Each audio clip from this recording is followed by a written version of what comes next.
Who is Malkit? Well, I started basically in a normal sort of 9 to 5. Take me back to one of the challenges that you have. What we have to remember is when you start something, you're like, why am I starting it? You're saying it in a way that is very, very subtle. The longer you're in it, the easier it becomes.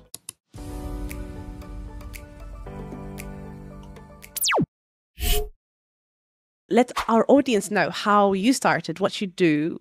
Who is Malkit? Well, I started basically in a normal sort of 9 to 5. So I finished university. I finished university and I did a master's in computer science. I went on to take my first role as a computer programmer. What happened was during that period, 9/11 happened, lastminute.com floated, and which ended up crashing the stock market. Wow. The country went into recession, and I saw during that time at that company, the company went from 350 employees to 150. I saw grown men in their 40s losing their jobs. Wow. And I just thought, okay, I don't want to be in that position. So what do I need to do to ensure I don't end up like this? Yeah. So that particular year, we went out and purchased a property in auction. And then within 12 months, we purchased 3. And then literally, it was just a cycle for us where we were saving up money or refinancing and then putting that deposit towards another buy-to-let. You started in the business during a recession. Yeah, so Savoys itself we were always meant to go live with this company called Savoys. So it was basically 2013. It was myself and Sanjay, and we had 2 other partners. But then what we found was as soon as we got together, formed the company, we wanted to discuss how we were going to go live with it. We had a disagreement with one of the partners where he said, well, I'll go full time, but you guys need to pay me a wage, where we all said we were going to basically just work part-time to make this work. So he left the business. Then we had someone else that we couldn't really then see the same wavelength, who then left. Then it got to sort of 2019, and myself and Sanjay said, okay, we rebranded the company to Savoys Properties. We said, okay, we'll go live 1st of April, 2020. But we didn't know at that point, we were going to be in the middle of a lockdown and a pandemic. But the benefit to us was all our distractions got cancelled. We had nothing but time. So then we started using social media. Wow. We started writing for some magazines. We focused more on the projects that we had. That particular year, we did our biggest project, which was an office to 10 flat conversion. We put that into the Property Investor Awards, which ended up winning Commercial Development of the Year. And then were led to what's happened over the past few years. You're saying it in a way that is very, very subtle.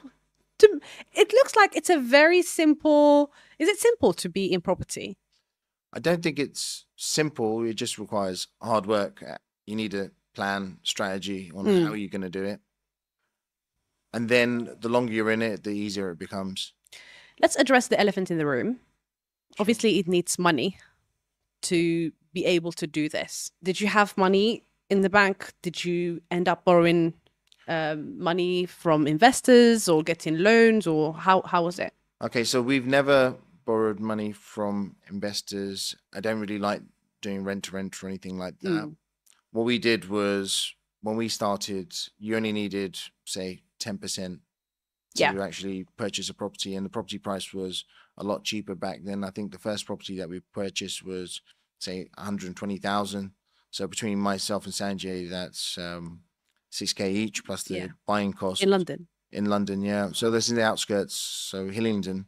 But then when we purchased that, the market was rising. We were able to refinance that same property at 160K. Wow. Virtually within a few months of purchasing it. So that we were able to recycle our money that way and then build a portfolio.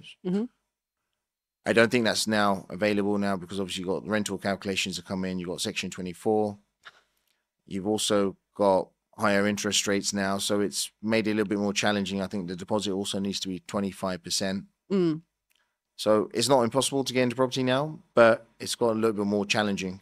Let's talk about the challenges, since we're in that. Take me back to one of the challenges that you have seen or you have met. Well, I think the biggest challenge that we saw was obviously when we went into lockdown. At that point in, say, 23rd of March 2020, we had 10 projects on the go, including our biggest one, which was that 10 flat conversion. We ended up with all those development and bridging loans Yep. that we had out.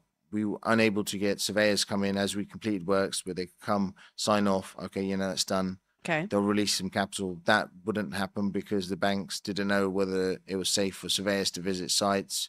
So it was quite a difficult time. Somehow we juggled our way through it. We finished, I think, over 6 projects during lockdown 1 that we couldn't refinance at that point. We were unable to access, you know, normal tile depots and so on. Yeah. I was buying material online and trying to get it delivered to get this site done. So we did this project in lockdown 1. We finished it in lockdown 3. We actually made a 7-figure profit on this site as well. Wow. So we had within 12 months, and that was our best site. But then the challenges that came with it were immense as well. But the genius thing that we didn't give up. We're like, okay, what do we need to do to make it work? So every day we're contributing towards keeping that success. Learning curve. Yes. How about your personal life? Has that affected your personal life? Yes and no. So when we started off, we were putting in more hours and so on. But what we have to remember is when you start something, you're like, why am I starting it? You say, well, I'm going to start this because I can spend more time with the family. I can go on holidays. I can spend time with my friends. I can go for these dinners and so on. If you're then putting in, I don't know, 12, 13, 15 hours a day, and you don't have that time to spend with your family, then you need to sit back and reflect. One thing that myself and Sanjay do quite well is we always sit back and say, okay, look, that's not going quite well. We need to have something here. So where we're able to now free up our time for that is by empowering other people that are around us. So you probably met Hardeep before. So he helps us, heads up our development side of things.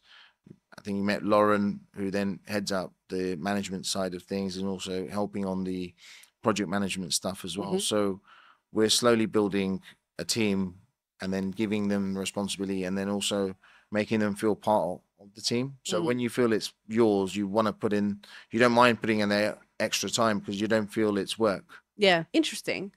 But then, especially when you first started, would you think that at any point, you know, your loved ones were like, oh, you know what, you're spending quite a lot of time outside of... If you look at it right now, I've been in property for 23 years. Only the last 6 years, I haven't had a full-time job. Up until end of 2017, I was still working a full-time job in the city here. What you used to do? Basically a gas trading analyst. So I used to work on the commodity trading desk for gas traders. So I used to look after their P&Ls and their applications that they had that would help them basically just run day to day. Okay. So I was doing that and I got to that point in 2017. I thought just something had to give. I was, you know, getting up early in the morning. I was in work at 8 o'clock. Wow. And I'll finish at 6 and I'll go back. And then when I come back, obviously time with the family, but then I was then doing a lot of the administration stuff for our properties and so on. So I just thought, do you know what? And Sanjay's been nagging at me for a while saying, I think just quit. We can do more and more projects. Yeah. So when I did quit, well, okay, let's just step it up. Let's double the amount of projects that we're going to do because I've got time now. You still didn't tell me. Sorry? You still didn't tell me. Did that affect your personal life? No, it didn't affect my personal life because I just made sure that I just balanced it up. So when, for example, I'd come back home, I'd spend time with wife, and then when the kids were there, then I'll be spending time with the kids. But when they used to go to sleep, I'll stay up to 12, 1 in the morning. Any burnout? I don't think so. I just got used to it. And then, really? Yeah, I just got used to it. So what I would do is get up early for work, get on the tube, and I just then fall asleep there. I'll just power nap for that half an hour. And the same on the way back. And then I just seemed to sort of manage it up. I want to thank you for tuning in and liking and being so engaging. I'm loving the love and the support you're showing me every single episode.